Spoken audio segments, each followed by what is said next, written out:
Class 10-এর যে আয়তঘন চ্যাপ্টারটা আছে, মানে কোষে দেখি 4, তার প্রথম অঙ্কগুলো আমি অলরেডি একটা ভিডিও দিয়েছি। এটা সেকেন্ড ভিডিও, মানে পার্ট 2। তাতে 7 থেকে আমি অঙ্কগুলো দেখাচ্ছি।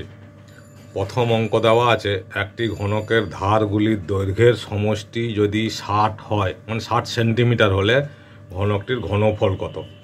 তাহলে আমরা কি জানি, ঘনকের ধারের সংখ্যা তো 12টি। এই তো একটা ঘনক। ঘনক মানে বর্গক্ষেত্রাকার আকার, সব বাহু সমান হয়, ঠিক আছে? এইটা হচ্ছে একটা ঘনক। তাহলে এর কটা ধার আছে? 12টা ধার আছে। আমরা এটাও আগে প্রথম কোশ্চিনে শিখেছি, 12টা ধার আছে। তাহলে দৈর্ঘ্যের সমষ্টি, ধারের দৈর্ঘ্যের সমষ্টি দেওয়া আছে 60 সেন্টিমিটার। তাহলে বাহুর দৈর্ঘ্য কত হবে? বাহুর দৈর্ঘ্য হবে 60 ডিভাইডেড বাই 12। যেহেতু 12টা ধার আছে, মানে 60/12। তাহলে কত হলো? 12 5 60। তার মানে একটা ধারের দৈর্ঘ্য হচ্ছে 5 সেন্টিমিটার। তার মানে বাহু হচ্ছে 5 সেন্টিমিটার। এবার ঘনফল কত জানতে চাইছে, ঘনকটির ঘনফল। ঘনফল মানে হচ্ছে আমরা জানি কি, আয়তন। আয়তনের সূত্র হচ্ছে a কিউব। ঘনকের আয়তন a কিউব। a মানে 5, তাহলে কি হলো 5-এর কিউব সমান হচ্ছে 125। 5 5 25 5 125 ঘন সেন্টিমিটার। এটাই হচ্ছে অ্যান্সার। এগুলো ছোট অঙ্ক, অবজেক্টিভে আসে। ওকে, নেক্সট 8 নম্বর অঙ্ক। 8 নম্বর অঙ্কে কি বলেছে, যে যদি একটি ঘনকের 6টি পৃষ্ঠতলের ক্ষেত্রফলের সমষ্টি 216, পৃষ্ঠতলের ক্ষেত্রফলের সমষ্টি 216 বর্গ সেন্টিমিটার হয়, তবে ঘনকটির আয়তন কত হবে? 6টি পৃষ্ঠতল বলেছে, ঠিক আছে? তাহলে একটা ঘনকের 6টা পৃষ্ঠতল আছে, তাহলে 216। তাহলে যদি আমরা 6 দিয়ে ভাগ করে নিই, তাহলে কি হবে? একটা পৃষ্ঠতল বেরিয়ে যাবে, সেটা প্রথমে বের করতে হবে। তাহলে প্রথমে আমরা কি লিখব, ঘনকটির একটি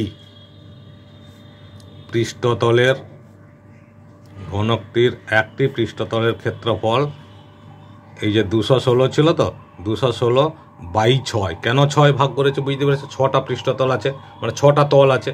6 দিয়ে ভাগ করে দিলে একটা তল বেরোবে। তাহলে কত হচ্ছে? 6 3 18, 6 6 36। 36 কি বর্গ সেন্টিমিটার। সেন্টিমিটার ছিল, বর্গ সেন্টিমিটার। তাহলে একটা পৃষ্ঠতল মানে হচ্ছে আবার বর্গক্ষেত্র। তাহলে বাহুর দৈর্ঘ্য কী হবে? তাহলে বাহুর দৈর্ঘ্য, বর্গক্ষেত্রে বাহুর দৈর্ঘ্য বার করতে গেলে যদি ক্ষেত্রফল দেওয়া থাকে, তখন আমরা কি করি?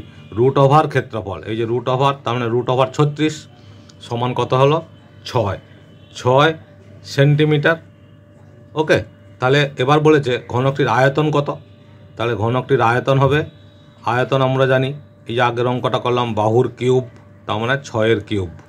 ঠিক আছে, 6-এর কিউব মানে 6 6 36, 6 216, তাহলে 216 ঘন সেন্টিমিটার। এটাও মোটামুটি অবজেক্টিভ আসে। এই হচ্ছে অ্যান্সার। ক্লিয়ার? নেক্সট একটা অঙ্ক দেখো, কোশ্চেন নম্বর 9। কোশ্চেন নম্বর 9 বলেছে, একটি সমকোণী চৌপলের আয়তন 432 ঘন সেমি, তাকে সমান আয়তন বিশিষ্ট দুটি ঘনকে পরিণত করা হলো। দুটি সমান আয়তন বিশিষ্ট ঘনকে পরিণত করা হলে প্রতিটি ঘনকের ধারের দৈর্ঘ্য কত? তাহলে পুরো সমকোণী চৌপলটা হচ্ছে 432, তাকে দুটো ঘনক তৈরি করা হয়েছে, তার মানে দুটোর আয়তন সমান হবে। তার মানে 2 দিয়ে ভাগ করে দিলে আমরা কী পাবো? প্রতিটি ঘনকের আয়তন পাবো। তা সেটাই প্রথমে লিখব, প্রতিটি ঘনকের আয়তন। প্রতিটি ঘনকের আয়তন কত হবে? আয়তন সমান হচ্ছে, এই যে 432 দেওয়া আছে বাই 2 সমান হচ্ছে 2 2 4, 2 1 2 6, মানে 216 ঘন সেমি। 216 ঘন সেমি। এটা কি? একটি ঘনকের আয়তন। এবার আমাকে চেয়েছে কি? ধারের দৈর্ঘ্য। আয়তন দেওয়া আছে, তাহলে আমরা প্রশ্নানুসারে লিখব, শর্তানুসারে, মানে এটিপি লিখব কি? ঘনকের আয়তনের সূত্র কি? বাহুর কিউব। বাহু যদি আমরা এ ধরি, তাহলে এ কিউব সমান হচ্ছে 216। তাহলে এ সমান কত হবে? Cube root of 216। ওকে, তাহলে এই যে কিউব রুট অফ 216 মানে কি 6 গুণ 6 গুণ 6, 6 6 36, 36 6 216। এটাকে আমরা ভেঙে নেবো যেমন করে ভেঙে নিই উৎপাদকের ফ্যাক্টর আকারে, মানে উৎপাদকের আকারে। তাহলে 3টে 6 থাকলে কিউব মানে একটা 6 উত্তর হবে, তার মানে 6 সেন্টিমিটার। এটাই হচ্ছে অ্যান্সার। ক্লিয়ার? বুঝতে পেরেছ আশা করি। নেক্সট কোশ্চিন নম্বর 9 হলো। এবার হচ্ছে আমাদের কোশ্চিন নম্বর 10। কোশ্চিন নম্বর 10-এ কী বলেছে দেখো, একটি ঘনকের প্রতিটি বাহুকে 50% কমানো হলো। তাহলে মূল ঘনক ও পরিবর্তিত ঘনকের ঘনফলের অনুপাত কী হবে আমরা হিসাব করি। তাহলে 50% বাহু কমানো হলো, তাহলে আগে বাহুটা কত ছিল সেটা আমাদের জানতে হবে। তাহলে আমরা লিখব ধরি ঘনকের বাহু সমান হচ্ছে এক্স। তাহলে আয়তন কত হবে? আয়তন সূত্র যেটা আছে এক্স কিউব। ওকে, এবার ঘনকের বাহুকে 50% কমানো হলো। বাহুকে 50% কমালে হয়, 50% কমালে হয় কত হবে? এক্স ছিল আগে, কমানো হয়েছে মানে মাইনাস এক্সের 50%, এক্স মাইনাস এক্স ইন্টু 50/100। তাহলে 50 2 101। তাহলে কি থাকলো? X minus X by 2। এটাকে ভগ্নাংশের যোগ বিয়োগ করবো, লসাগু হবে 2। তাহলে এটা কত হবে? 2x, এখানে 1 আছে, 1 দিয়ে ভাগ করলে 2, 2x মাইনাস এক্স, তার মানে হচ্ছে সেই এক্স বাই 2। তাহলে আয়তন কত হবে? তাহলে আয়তন হবে বাহুর কিউব মানে এক্স বাই 2 এর হোল কিউব। এটাকে ভাঙলে এক্সের কিউব বাই 8, 2 এর হোল কিউব 8। ঠিক আছে, এক্সের কিউব 8 ঘন একক। এখানে তো সেন্টিমিটার টিটার কিছু দেওয়া নেই, তাহলে এটাকে আমরা লিখব কি ঘন একক। ওকে, এবার বলেছে মূল ঘনক ও পরিবর্তিত ঘনকের অনুপাত। তাহলে এটা মূল ঘনক ও পরিবর্তিত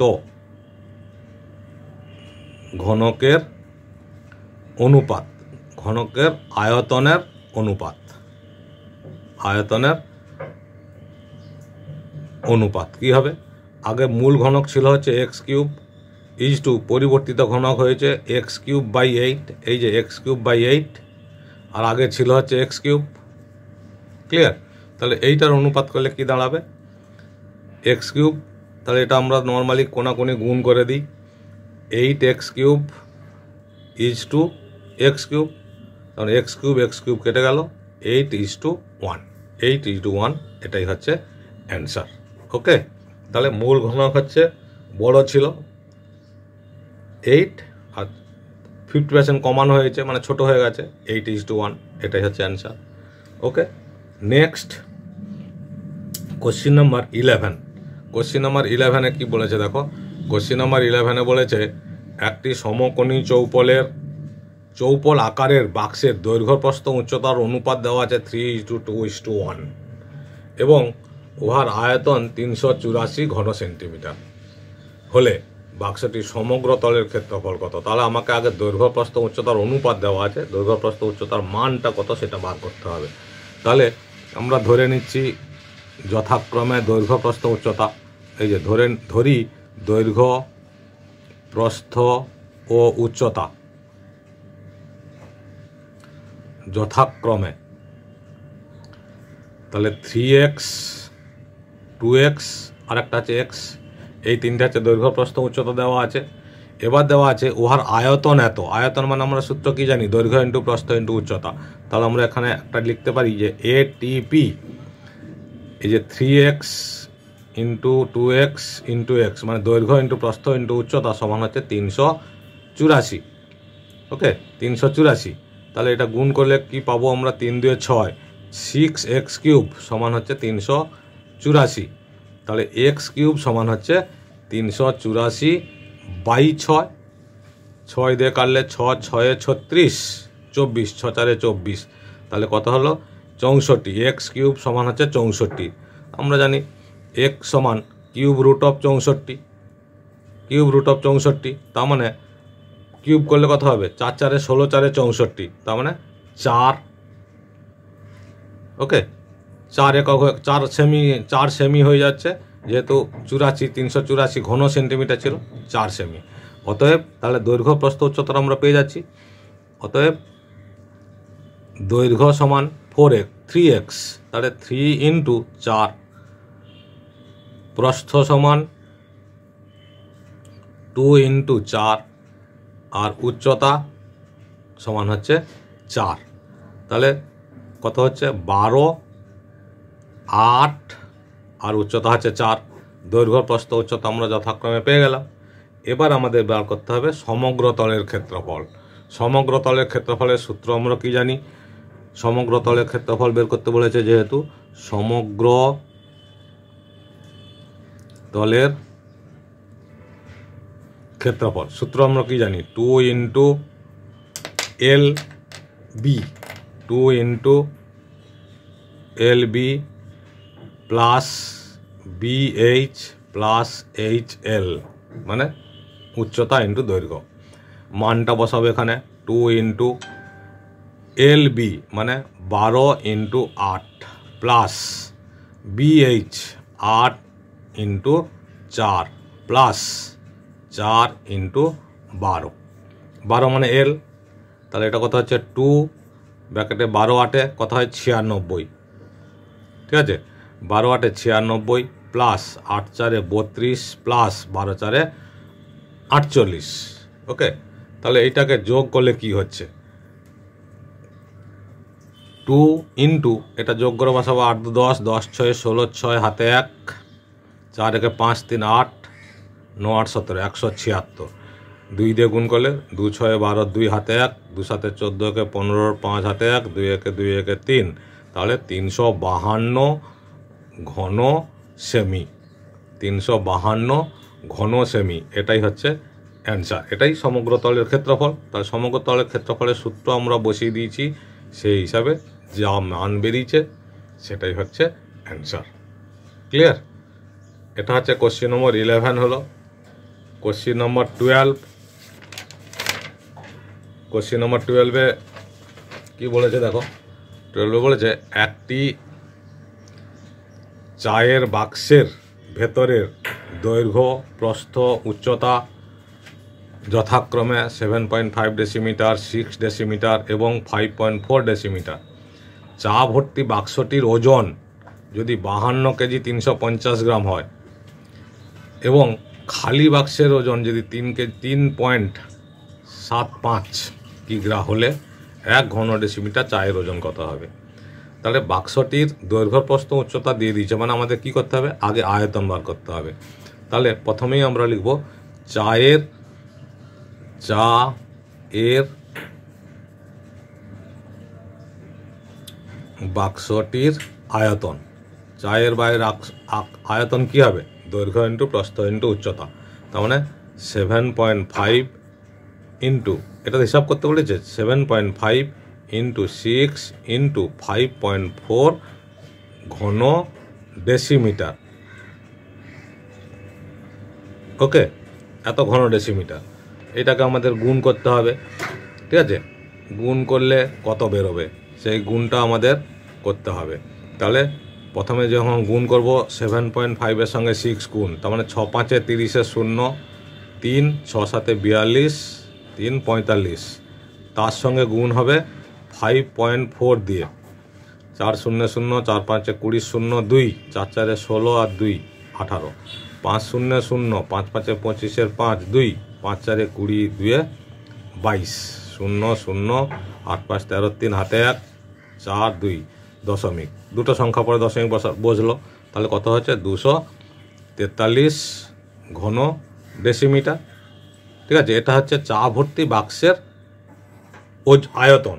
ওকে, এবার বলছে খালি বাক্স মানে খালি অবস্থায় বাক্সের ওজন বলে দিয়েছে 3.75 কিগ্রা। ওকে, তাহলে চায়ের ওজন কত হবে? দুটো বিয়োগ করে দিলে, বাক্স ভর্তি চা আছে, তার থেকে যদি খালি বাক্সটা বাদ দিয়ে দিই কী হবে? চায়ের ওজন পড়ে থাকবে। তাহলে আমরা লিখব চায়ের ওজন। চায়ের ওজন কত লিখব? এই যে 52 কেজি 350, মানে 52.350 কেজি হয়ে গেল। এই যে দশমিককে কনভার্ট করে দিলাম, মানে কি গ্রাম ছিল কেজিতে হয়ে গেল। মাইনাস কত হবে? 3.75, কারণ খালি বাক্সের ওজন বলে দিয়েছে 3.75 কিগ্রা। ঠিক আছে, দুটোই কিগ্রা। তাহলে এইটা বিয়োগ করলে কত হচ্ছে, একটা শূন্য বসিয়ে দিলাম, তার তিনটে সংখ্যা হলো 0, 5 5 10 0, 5 আর 5 বিয়োগ করলে 0, 3 আছে 13, 13 থেকে 7 গেলে কত হয়, 7 6 13। আচ্ছা, তারপরে এখানে কত থাকলে 11, 11 থেকে 3 বাদ দিলে কত হবে 8, আর এখানে আছে 4, 486। এবার তিনটে সংখ্যার পরে দশমিক, তার মানে 48.6, 48.6 কিগ্রা হচ্ছে চায়ের ওজন হলো। ঠিক আছে, তাহলে এবার বলেছে 1 ঘন ডেসিমিটার চায়ের ওজন কত, 1 ঘন ডেসিমিটার চায়ের ওজন, তাহলে প্রতি ঘন ডেসিমিটার চা এর ওজন। তাহলে মোট ছিল হচ্ছে 48.6, আর আয়তন বেরিয়েছে কত 243 এত কিগ্রা। ঠিক আছে, এটাকে ভাগ করে দিলে 1 কিগ্রা দাম বেরিয়ে যাবে, 1 কিগ্রার ওজন কত বেরিয়ে যাবে, সরি। তাহলে এই দশমিকটা প্রথমে তুলে নেব, একটা শূন্য বসিয়ে দিলাম। এবার এটাকে ভাগ করব, ভাগ করলে কত হবে, প্রথমে 0 দশমিক দিলাম, মানে এখানে একটা শূন্য বসলো, দেখো 2 দিয়ে কেটে যাচ্ছে, এটা পুরোটা 2 দিয়ে কেটে যাচ্ছে, অথবা তোমরা ছোট ছোট করে কাটতে পারো। ওকে, তাহলে এত কিগ্রা। এবার কিগ্রাকে যখন আমরা গ্রামে ট্রান্সফার করব তখন কি করব, 0.2 ইন্টু 1000 গ্রাম, এইটা গুণ করলে কত হবে, এই দুটো সংখ্যাকে গুণ করবে, 2 আছে তার মানে 200 গ্রাম, এটাই হচ্ছে আমাদের অ্যান্সার। ক্লিয়ার? তাহলে প্রতি ঘন ডেসিমিটার মানে 1 ঘন ডেসিমিটার চায়ের ওজন হচ্ছে 200 গ্রাম। নেক্সট আরেকটা অঙ্ক, যেটা হচ্ছে কোশ্চেন নম্বর 13।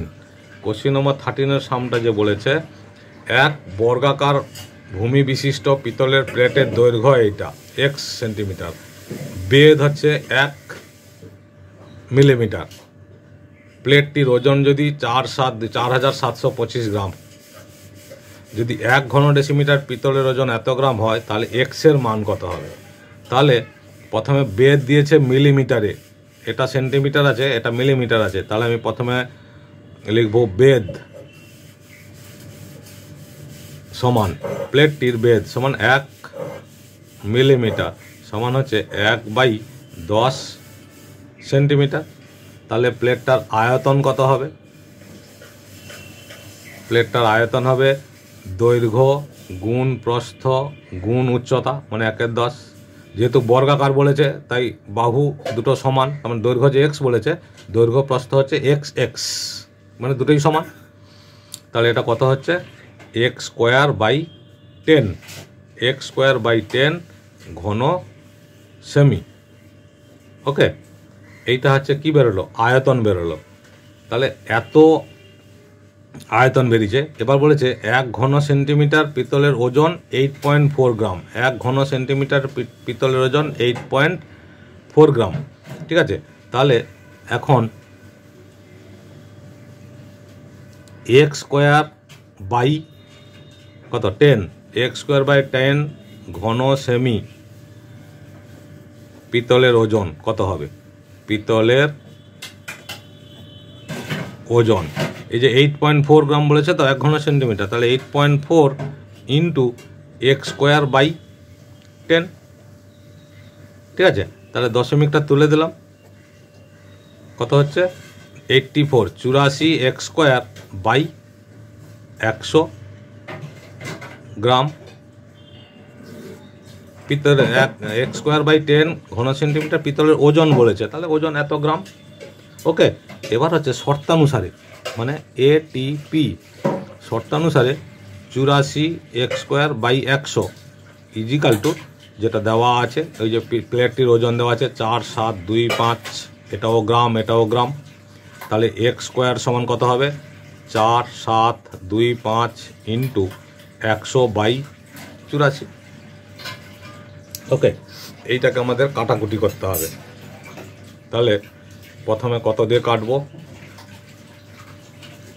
4 দিয়ে, 4 2 8, 4 1 4, 4 25 100।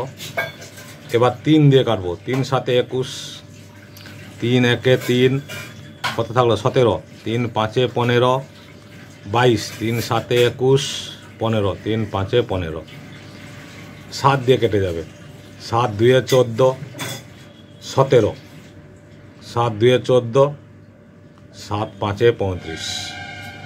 তাহলে x সমান কি হবে, যে সংখ্যাটা থাকবে তার বর্গমূল হয়ে যাবে, যেহেতু x স্কোয়ার ছিল, তাহলে এটা হবে 2 2 5 গুণ 25।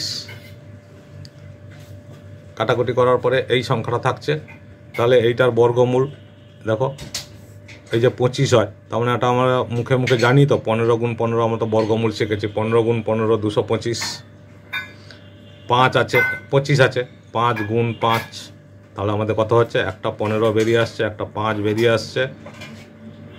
ওকে, তাহলে হচ্ছে কত, 75 গ্রাম। এক্সের মান বলেছে 75, তাহলে 75 সেন্টিমিটার। ওকে, এটাই হচ্ছে আমাদের অ্যান্সার। আশা করছি বুঝতে পেরেছ, ভালো লেগেছে তাহলে লাইক কমেন্ট শেয়ার সাবস্ক্রাইব করে রাখো, অল বটমে ক্লিক করো, সমস্ত ভিডিও পেয়ে যাবে।